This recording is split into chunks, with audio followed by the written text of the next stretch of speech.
À Mahajunga, sur la côte nord-ouest, tous les scieurs de long sont des Afimaniry, connus et appréciés pour leur virtuosité à travailler le bois. Ce peuple de charpentiers, de menuisiers, d'ébénistes, chassé de la côte il y a près de 3 siècles, s'est réfugié dans les hautes terres du centre de l'île.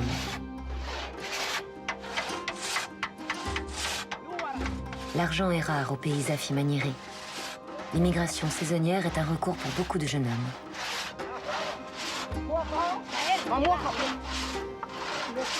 Désiré et Ralai ont quitté leur montagne pour une saison de sciage.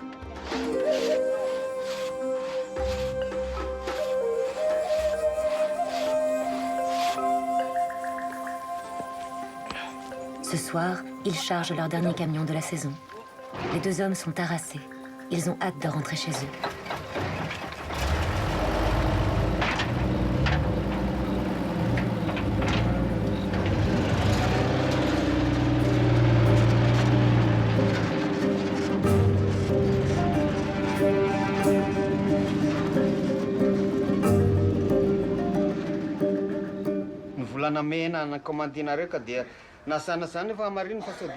Les scieurs de long sont payés en fin de mois.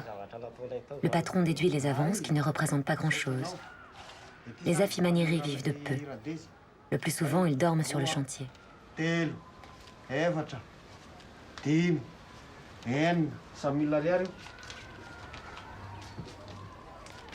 Pour leur dernier mois de travail, Ralai et Désiré reçoivent chacun 200 000 ariary, soit 80 €.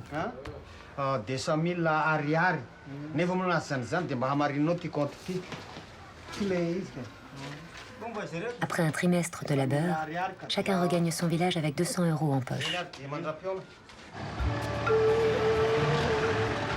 La route numéro 7 qui traverse l'île du nord au sud est en bon état. Le minibus devra tout de même rouler 2 à 3 jours pour arriver à Antwech, le terminus du voyage, à 800 km de là.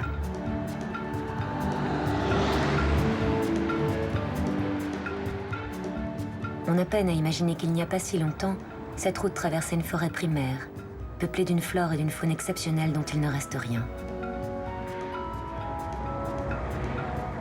La déforestation de Madagascar est l'une des plus préoccupantes du monde tropical.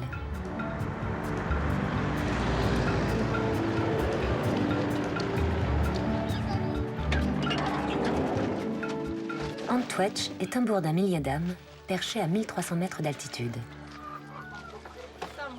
C'est la porte du pays Afimaniry et le centre administratif d'une 50aine de villages auxquels on ne peut accéder qu'à pied par des sentiers escarpés et parfois dangereux. Il est tard. Ralai et Désiré passeront la nuit à Antwech. Ils dormiront dans une boutique où des artisans vendent leurs productions. Dadamunji, l'oncle de Ralai, est déjà là.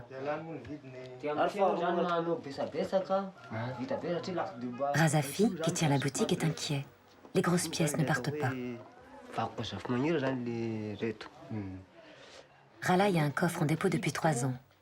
Il est magnifique, mais personne ne l'achète. Des acheteurs, il y en a peu. Les touristes achètent les petits objets, comme ces boîtes à miel, qu'ils peuvent emporter dans leur sac, mais les grosses pièces, elles restent là.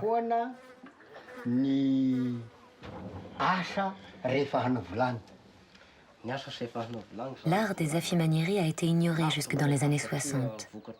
Les anthropologues qui se sont penchés sur ce peuple méconnu ont découvert une culture du bois tout à fait étonnante.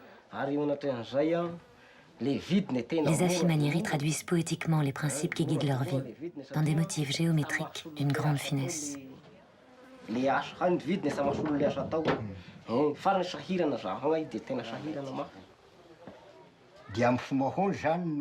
Dadamunji propose de créer une association qui fixera les prix.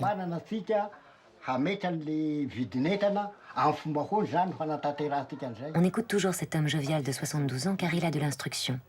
Il a été à la grande école. Attentif aux autres, curieux de tout, inlassable malgré son âge, Dadamunji s'implique à fond dans la défense de la communauté.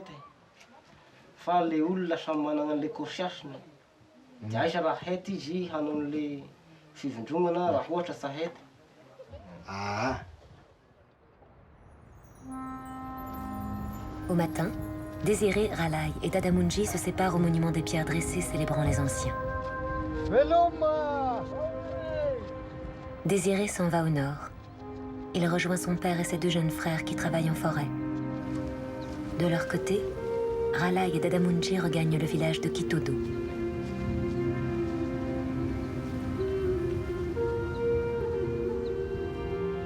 Jadis, la forêt recouvrait les terres qu'elle traverse. 10 fois, on a brûlé la montagne pour planter du maïs. Aujourd'hui, c'est une lande stérile. Peu avant Kitodo, des femmes sont au champ. Dadamunji enfourche aussitôt son cheval de bataille. Brûler la montagne engendre la destruction de la terre et conduit à la famine. Avant, la récolte était meilleure, hein? La terre était bonne. Il restait encore de la terre de forêt.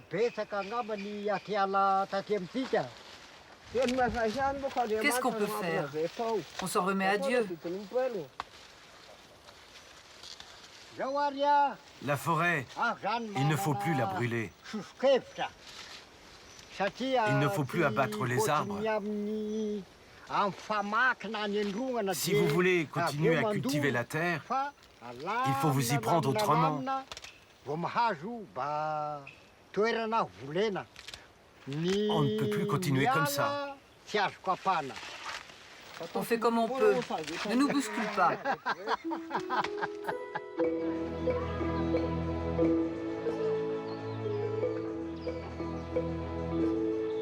Kitodo. Les 300 habitants du village s'accrochent contre vents et marées à la culture Zafi Maniri.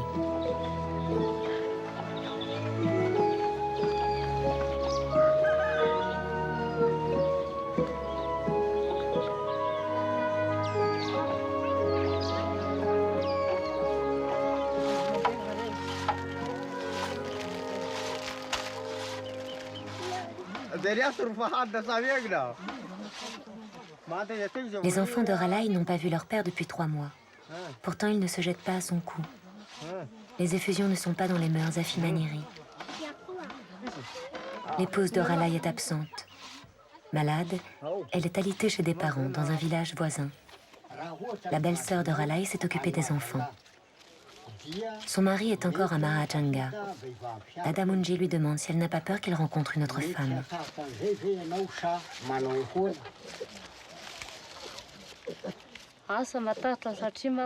Non, je n'ai pas peur.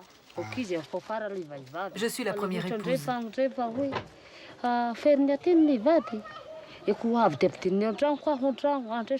Mais s'il ramène une autre femme ici, s'il la fait rentrer dans la maison, je ne le supporterai pas.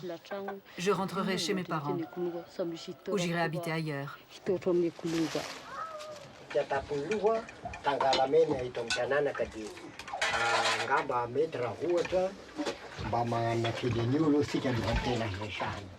Les hommes sont réunis chez le chef Rayaman pour décider de la construction d'une nouvelle maison. C'est un événement que le village n'a pas connu depuis une vingtaine d'années. Une maison Zafi Maniri vit au moins un siècle.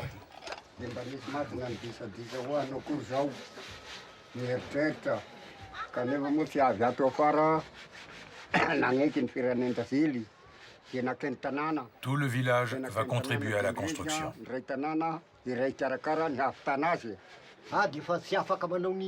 Tenir la hache, scier, ce n'est plus pour moi. Je suis fatigué. On a besoin de jeunes pour continuer. Connaître les choses que faisaient nos ancêtres. Oui, c'est ça. Le travail que nous allons faire ne sera pas oublié par la génération suivante.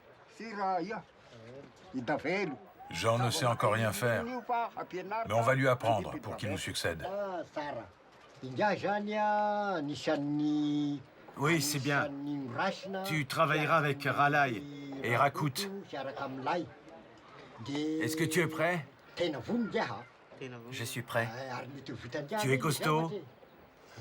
Plus tard, tu feras mieux que tout le monde. Tu es content?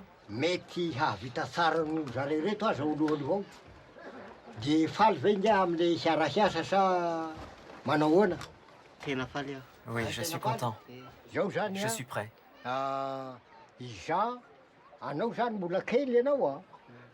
Bientôt, c'est vous qui continuerez nos œuvres.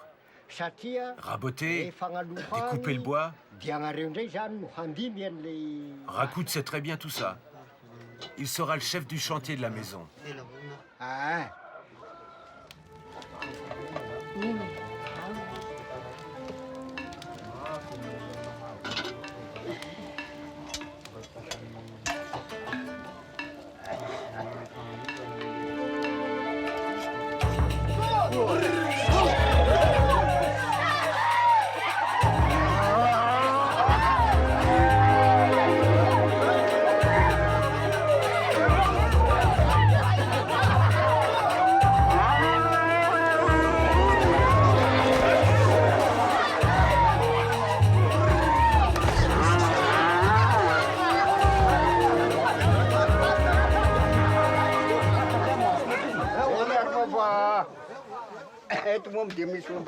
Nous allons suivre la tradition. Vous, les enfants, vous succéderez à vos pères. Toi, Ralai, tu vas prendre la suite de ton père. La viande de ce zébu ira au village et à tous ceux qui travaillent à la maison. Je vais le bénir. Les Afimanieri sont chrétiens depuis près d'un siècle. Mais ils n'ont pas pour autant renié les traditions qui font leur identité.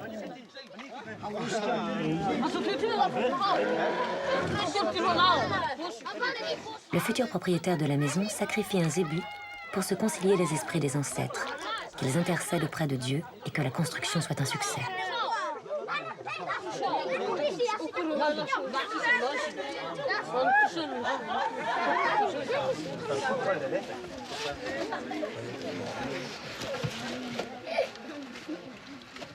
Le sacrifice est une fête rituelle. C'est aussi un acte social. Le zébu est partagé entre tous les foyers du village. L'offrande de la viande est certes l'occasion de faire bombance, car elle n'est pas au menu de tous les jours, mais c'est aussi une marque de reconnaissance et de respect. Si un habitant ne recevait pas sa part, il se sentirait insulté, nié dans son existence même.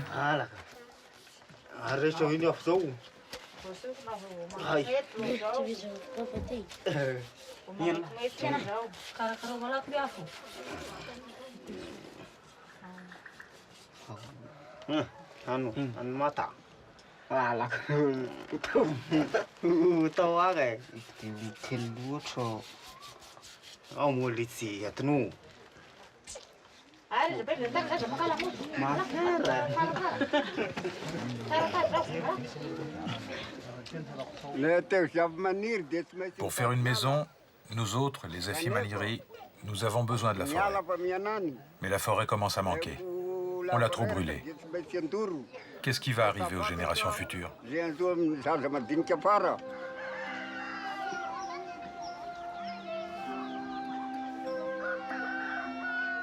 Les interrogations du chef ne sont pas des formules. Les maisons Afimanieri naissent tout entières de la forêt. Avant d'abattre le premier arbre, Rakutu doit une offrande rituelle aux ancêtres. Nous avons besoin de votre bénédiction pour ce que nous allons faire, pour que tout se passe bien, pour que nous n'ayons pas la nuque brisée. Voilà, c'est pour vous. Occupez-vous bien de nous pour la santé, pour beaucoup d'argent, pour la fortune.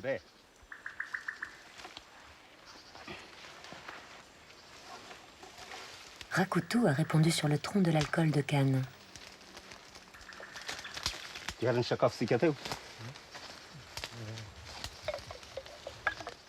Maintenant, c'est au tour des hommes de se partager l'alcool. Un effroyable torboyau distillé dans les villages.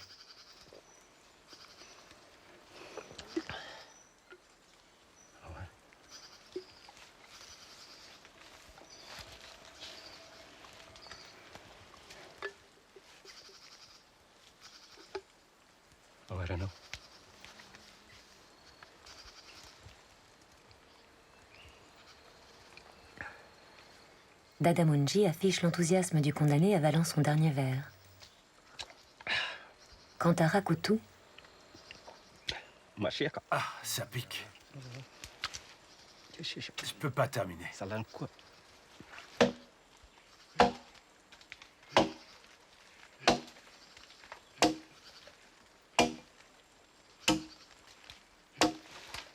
Les arbres à abattre sont choisis selon les dimensions de la maison à construire. Le bois d'œuvre n'est pas d'une essence précieuse, mais c'est du bon bois, du bois noble. Les Afi Manieri travaillent à l'estime. Pour garder son pied, il faut avoir bon œil et une main sûre.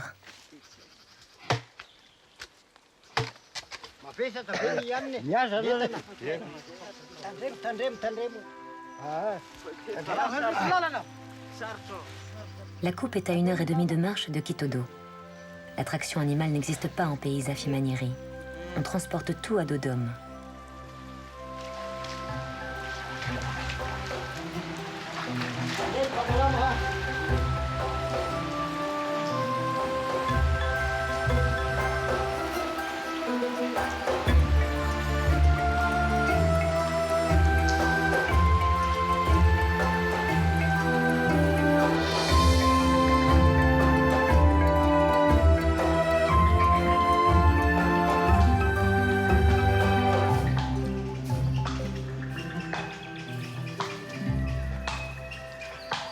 Beaucoup plus loin, à 2 jours de marche, Désiré a rejoint les hommes de sa famille. Son frère Victor, son jeune frère Solo, son père Jean-Marie.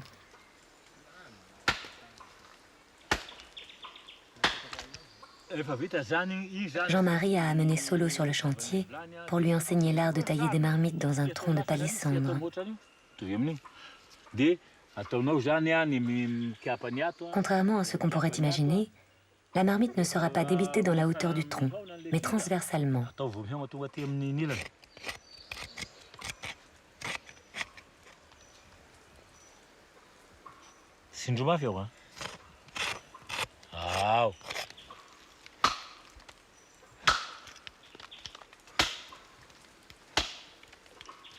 La couronne de bois clair sera pelée à la hache pour dégager le cœur de couleur plus ou moins sombre.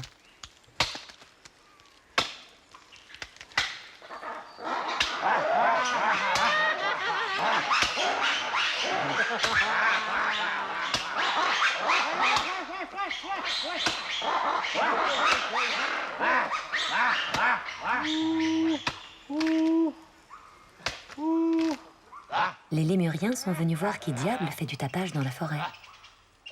Pas farouches, ces petits primates ne sont pas chassés, car les Afi Manieri sont persuadés que les esprits des ancêtres les chevauchent et sautent avec eux de branche en branche.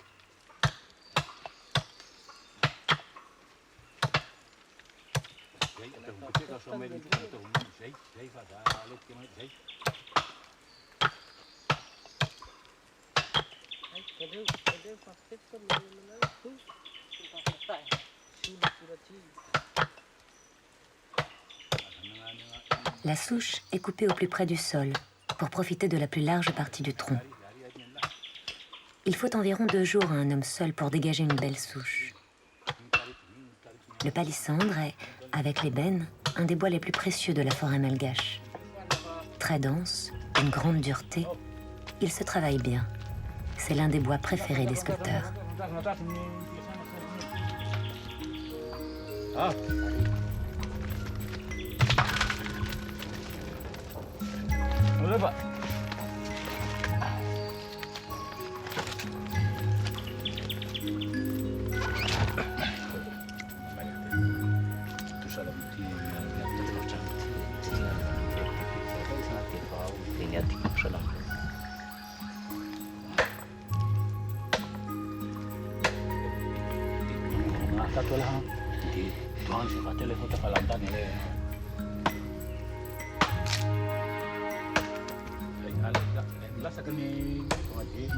Solo affronte l'épreuve de vérité. Tailler l'arrondi de la marmite à la cognée. Jean-Marie observe son Benjamin avec anxiété. Un coup malheureux, et il faudra réduire le diamètre de la marmite. Solo se montre assez habile, mais la concentration qu'exige l'apprentissage le fatigue rapidement.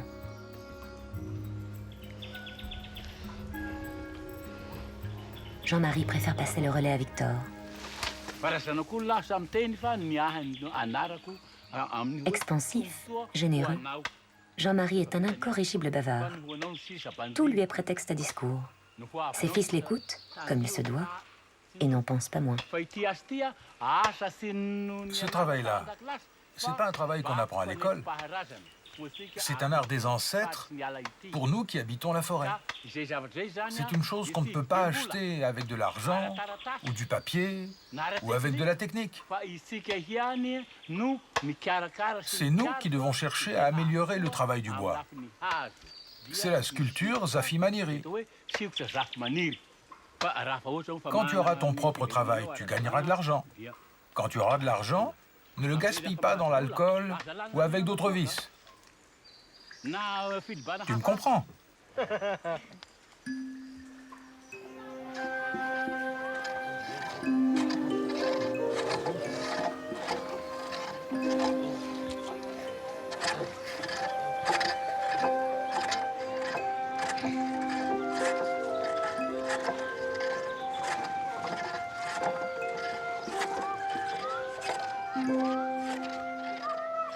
À Kitodo, Jean a empoigné le rabot et entame la finition des madriers.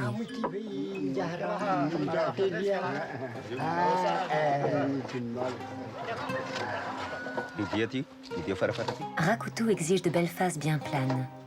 Mais la main de Jean n'est pas sûre. Le maître pousse son jeune élève à des gestes amples, aisés. Sans que Jean s'en rende compte, Rakutu lui fait entrer la maison Zafi Maniri dans le corps.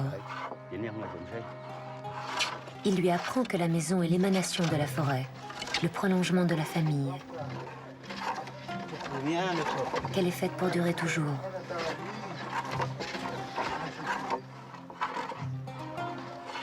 Même si elle n'est plus qu'une masure abandonnée depuis longtemps, même si elle menace de s'effondrer, ici personne ne prendra l'initiative de donner le coup de grâce à une vieille maison délabrée.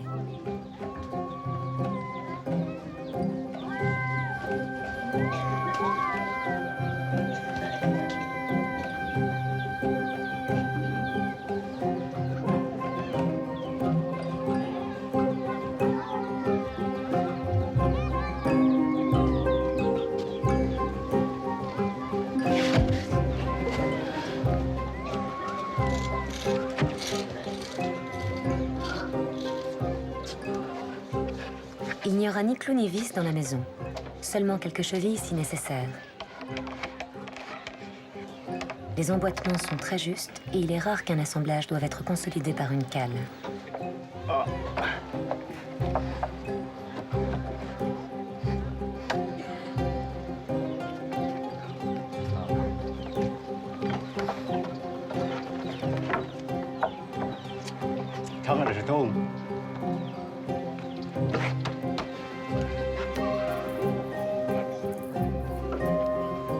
Dans la culture Zafi Maniri, les plans de papier n'existent pas.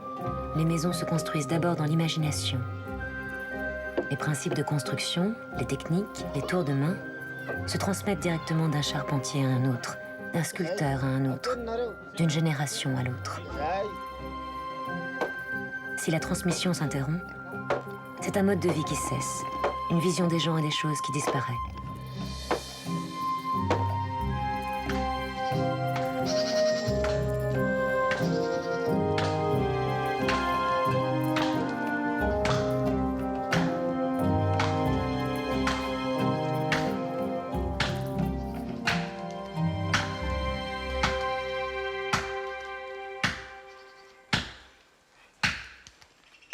Désiré a décidé de tailler ses propres marmites.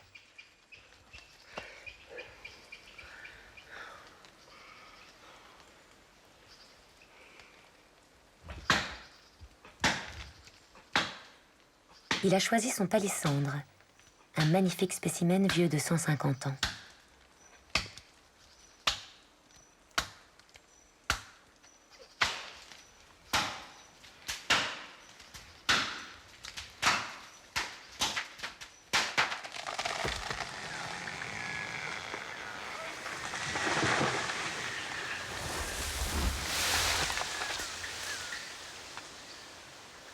L'abattage d'un arbre, fût-il royal comme le palissandre de Désiré, n'est pas une blessure infligée à la forêt.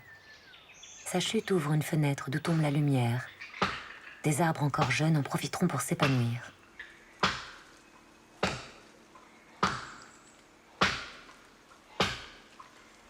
Désiré utilisera tout de l'arbre abattu. Dans le tronc, il taillera une série de marmites de diamètre décroissant. Des couvercles, des boîtes à miel, des statuettes. Les chutes fourniront des planches à coffre.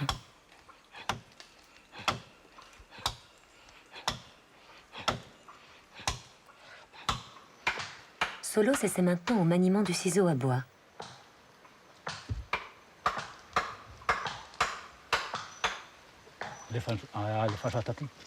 La marmite prend sa forme.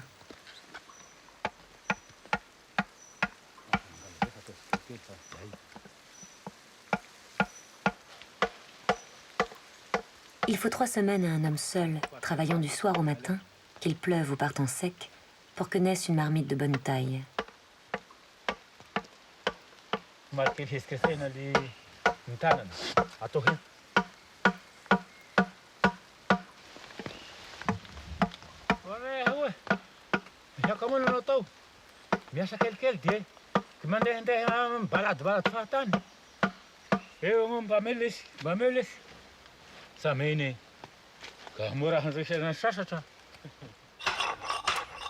La vie en forêt avec, pour seul abri, un auvent de branchages et de feuilles est rude pour tout le monde. Les insectes, les sangsues, persécutent les hommes qui souffrent de fièvre.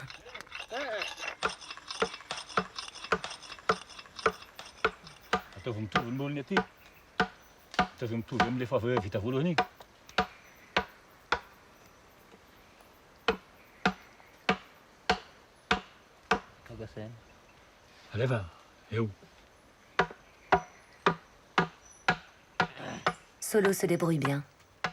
Le garçon est doué d'une main prometteuse. La taille de marmite exige beaucoup de rigueur, nécessite un grand contrôle de soi. Un geste maladroit laissera une trace indélébile qui dépréciera fortement la valeur de ce meuble magnifique.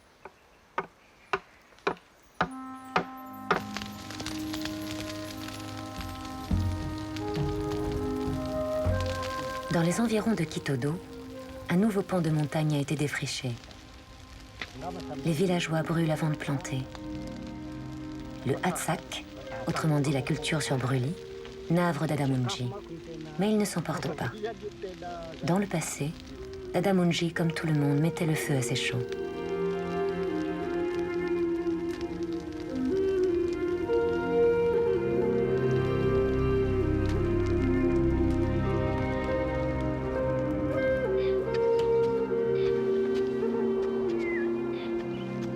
La terre à peine refroidie, que les femmes sèment déjà le maïs. Sur une pente aussi raide, la première récolte sera bonne. Puis l'eau ruissellera, emportera la terre et la lande stérile gagnera un nouveau pan de montagne.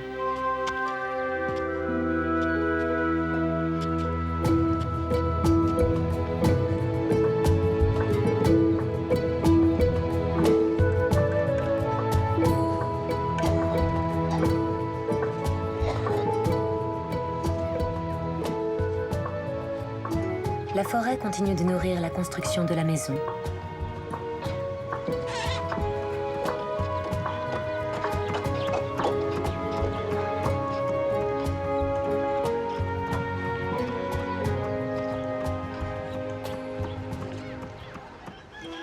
Les charpentiers assemblent au sol une partie des murs.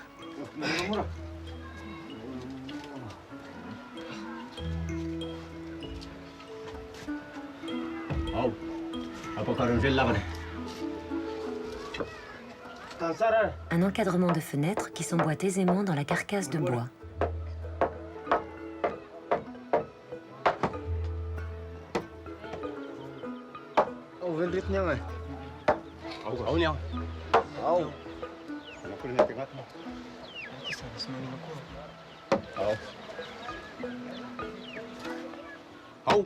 En bon vieux génie saurian de Kitodo, Dadamunji veille sur le chantier.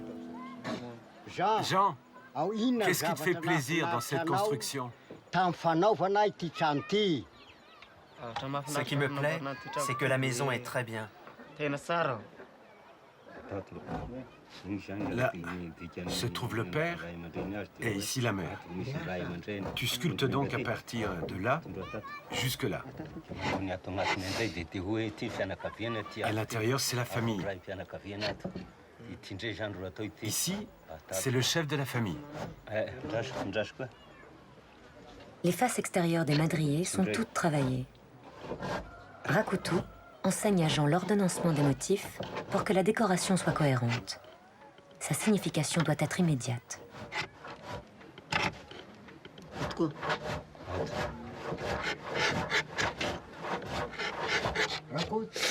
Rakut, comment tu trouves le travail de Jean? Il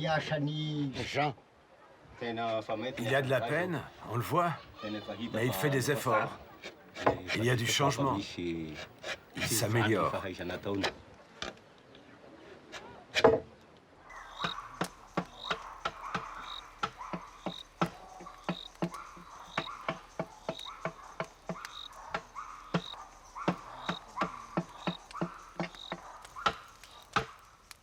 La nuit tombe tôt en forêt.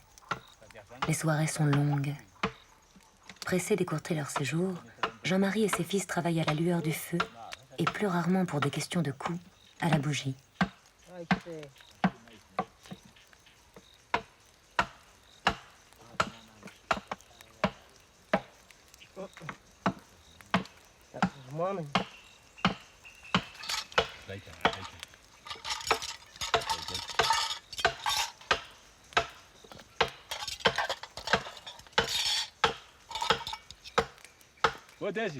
Il n'y a qu'un seul menu au campement. Du riz cuit à l'eau, assaisonné de piment. On s'abreuve au ruisseau.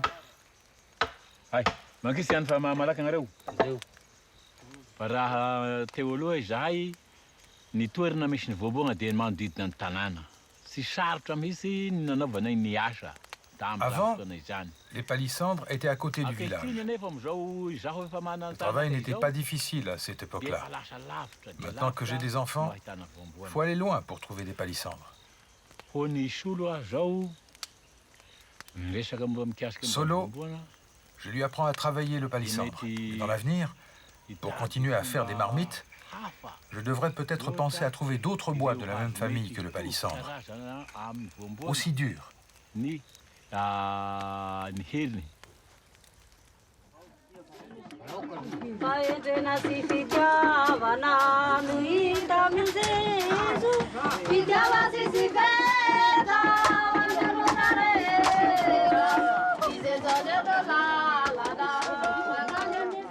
femmes ont tressé du bambou. Elles en garnissent le pignon. Ce sera leur seule contribution à la maison.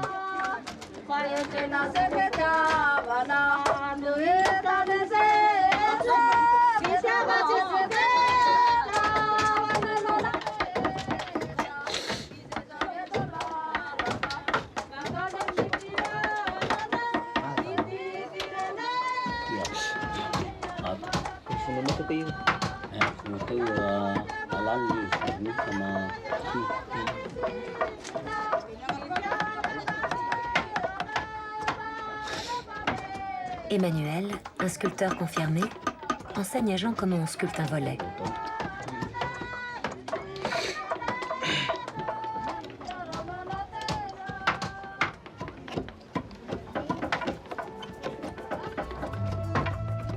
La porte, qui est une pièce essentielle, a été confiée à Ndrakoa, un véritable artiste.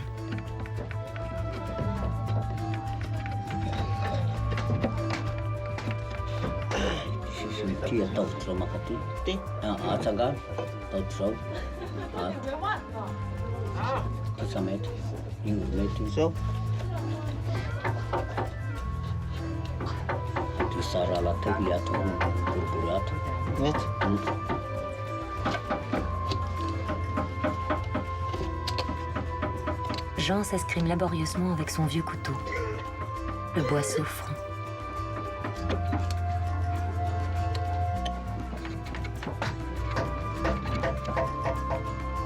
Il faudra de nombreuses années à Jean pour se faire une main aussi brillante que celle de Ndrakoa, à supposer qu'il en ait le talent.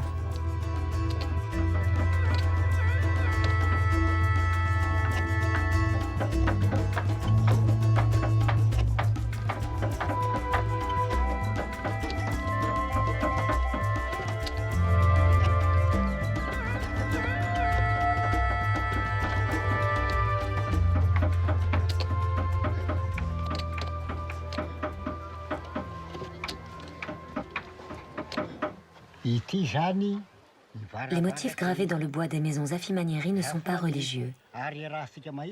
Ils expriment un ordre social et les relations des habitants entre eux. Le cercle du milieu, c'est le patriarche. Et ça, c'est toute la famille. Les membres de cette famille sont indépendants.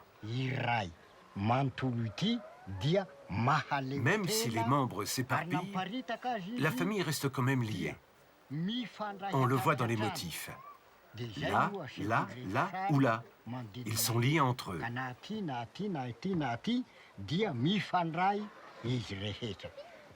Les traits maintenant.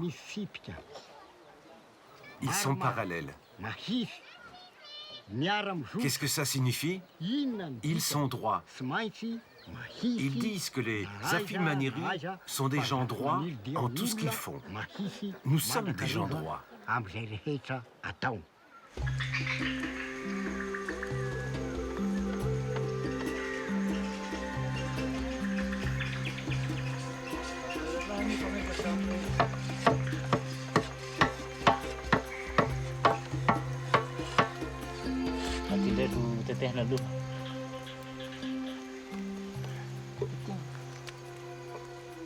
Solo achève sa marmite. Il aborde la dernière difficulté. Il taille les poignets dans la masse.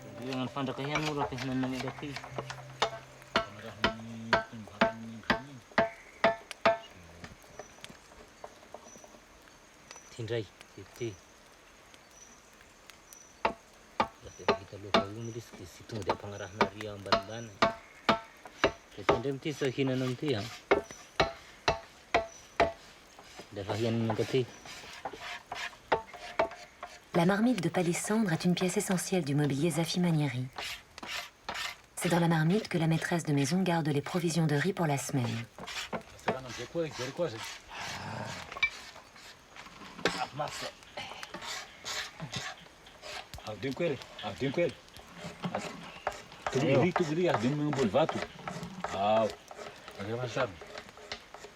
Solo s'est bien tiré de son apprentissage. Jean-Marie est soulagé. Désormais, son plus jeune fils est en mesure de gagner sa vie. Qu'est-ce que tu ne sais pas bien faire encore? Je ne sais pas, un peu tout. Il faut faire des efforts sur tout ce que tu ne sais pas bien faire. Ça te plaît? Tu es prêt à revenir en forêt? Oui, je veux bien.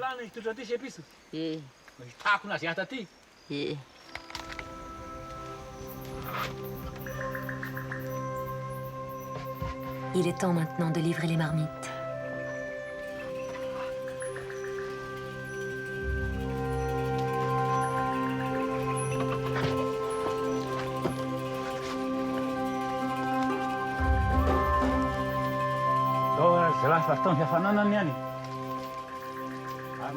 Allez, on va chez Jeanne d'Arc.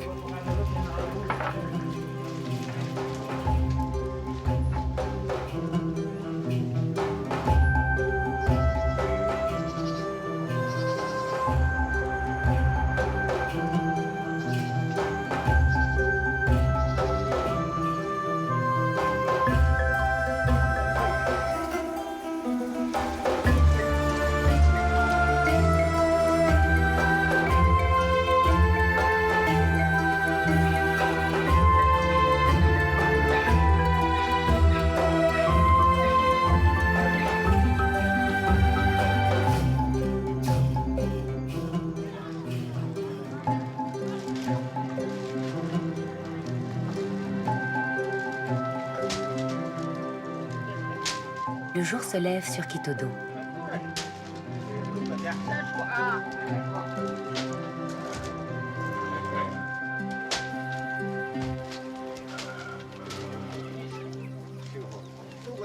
Les hommes en sont à la toiture. Ce soir, la maison aura une famille. Le toit est fait de tiges de bambou ouvertes, puis aplaties. Elles font un toit étanche, aéré et très léger. Des qualités que recherchent tous les couvreurs du monde.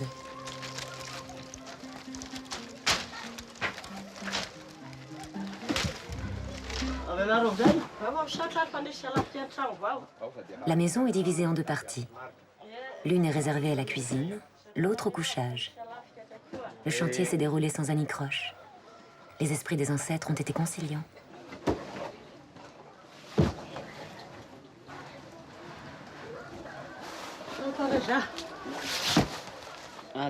Je suis vraiment heureux d'avoir participé à cette construction.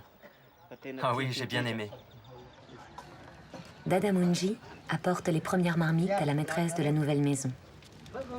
C'est un acte symbolique par lequel la famille prend possession des lieux. Que pensez-vous de la construction?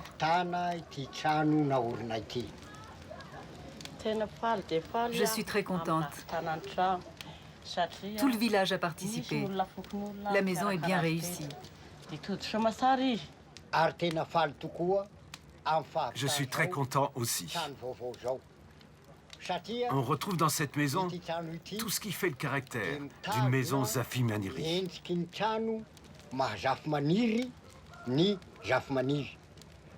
Je continuerai à dire à tous les Zafi Maniri de faire tout leur possible pour perpétuer la tradition de la Maison Rouge des Zafi Maniri. Je suis content, oui. Très, très content.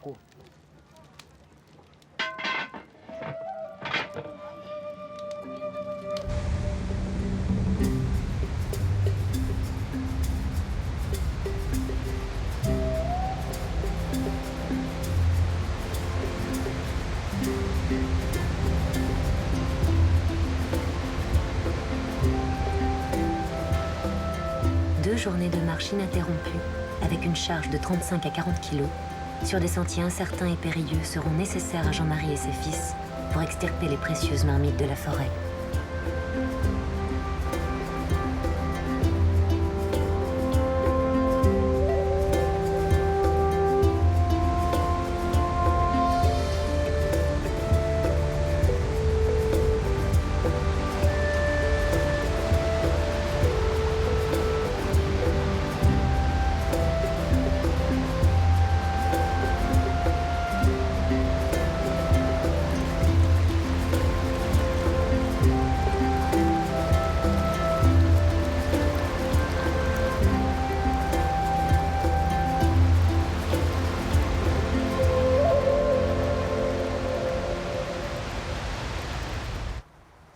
Jean-Marie et ses garçons sont à Ambositra, au bout de leur chemin.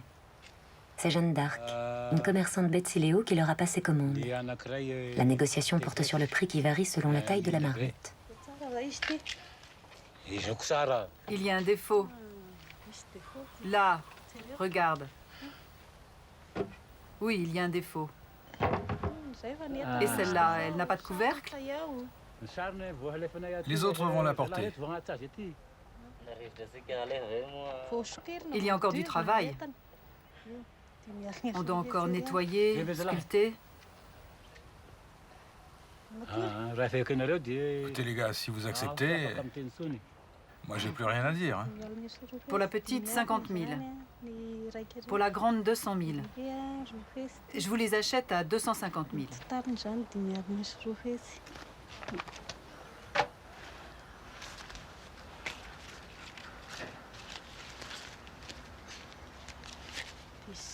Le marché est conclu.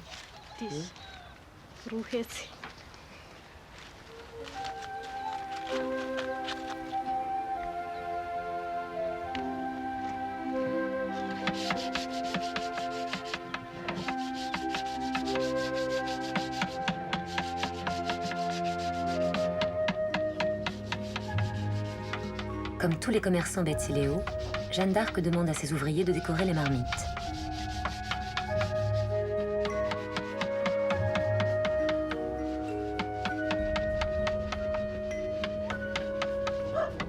La sculpture n'est ni dans le style Betsileo, ni dans le style Zafi Maniri. C'est du kitsch censé plaire aux touristes. La première marmite de Solo sera totalement dénaturée. Jeanne d'Arc y retrouvera son compte. Elle revendra les deux pièces entre 5 et 10 fois leur prix d'achat à des touristes qui ignorent tout de l'histoire séculaire de ces pièces uniques.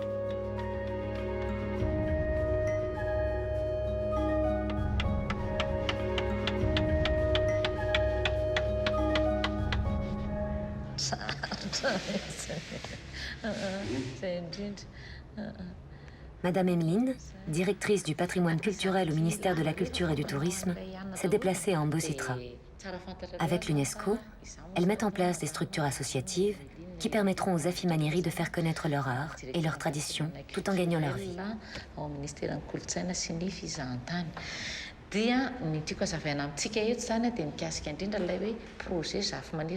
Je vous explique le projet.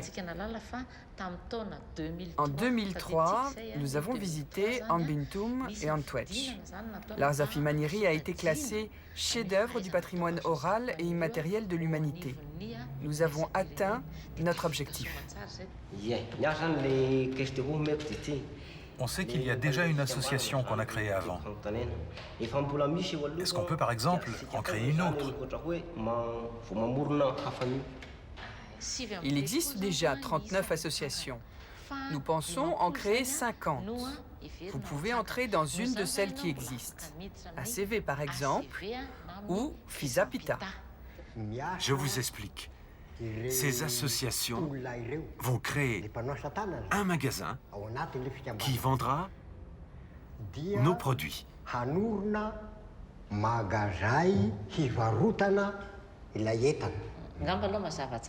La construction du magasin pourrait être financée par l'UNESCO, mais les produits seront à vous. Les prix seront équitables. Qu'est-ce que c'est le Minesco? Qu'est-ce que c'est le Minesco? L'UNESCO est une branche des Nations Unies. Elle va financer notre projet. C'est ça, l'UNESCO. C'est l'UNESCO. UNESCO. Dada Mounji ne fait guère confiance aux discussions sur table. Pour lui, il faut montrer. Alors il montre son jardin. Moi aussi, j'ai brûlé. J'ai planté. J'ai brûlé. Plus je cultivais comme ça, et plus ma production baissait. Si je ne changeais pas de méthode, j'allais être dans la difficulté. Dada Mounji a cessé de brûler. Désormais, il cultive sur une terre stabilisée. Pour que l'Ars Afimaniry se perpétue, le vieil homme a planté plus de 300 plants de palissandre autour de son terrain. Ce n'est pas pour moi que j'ai planté ces palissandres, mais pour la génération future. Vous êtes jeune, vous avez du temps devant vous. Je vous incite tous les deux à planter autant que vous pouvez. Plantez des palissandres, parce que nous, les Afimaniry, nous en avons besoin pour notre art. Écoutez-moi, je vais ajouter quelque chose à ce qu'il a dit. Je vous interdis de vous marier tant que vous n'aurez pas planté des arbres. C'est compris? Moi, je ne connais que les gros arbres. Je te demande donc de m'apprendre à planter les petits. Jean-Marie, regarde tous ces ananas. Voici du maïs, des haricots. Avec son bon sens paysan, sa curiosité d'homme attentif aux autres, son souci de la collectivité, Dada Mounji réinvente le développement durable. Oui, l'Ars Afimaniry est en péril. Mais grâce à des gens comme Dada Mounji, grâce à Jean-Marie et ses fils, grâce aux jeunes qu'il forme, il y a aujourd'hui un réel espoir d'en finir avec le cercle vicieux qui conduit ces hommes à détruire leur pays et leur culture pour manger. Pour qu'un jour, le champ du paysan et la forêt du sculpteur coexistent harmonieusement en pays Afimaniry.